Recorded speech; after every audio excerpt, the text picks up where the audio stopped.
چاہیے. ہم لوگوں کی محنت دو طرح کی ہو، ایک ہے ظاہر کے اعتبار سے، ایک ہے باطن کے اعتبار سے.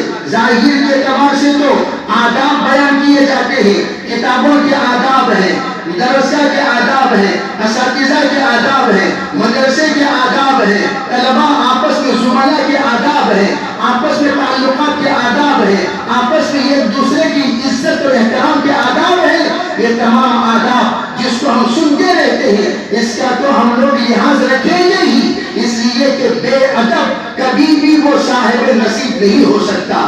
از خدا خواہم توفیق ادب، بے ادب محروم دست فضل رب. آپ بے ادبوں کو دیکھ لیجئے، کائنات میں جتنے بے ادب ہیں سب کے سب محروم قسمت ہیں، بڑے بڑے استعداد والے.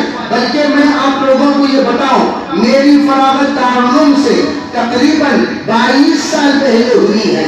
تو میں فارغ ہوتے وقت بہت ساروں کو ہم نے دیکھا ماشاءاللہ بہترین استعداد والے، بہترین صلاحیت والے. ان میں سے ایک کے بارے میں مجھے اطلاع ملی، وہ غیر مقلد ہو چکا ہے.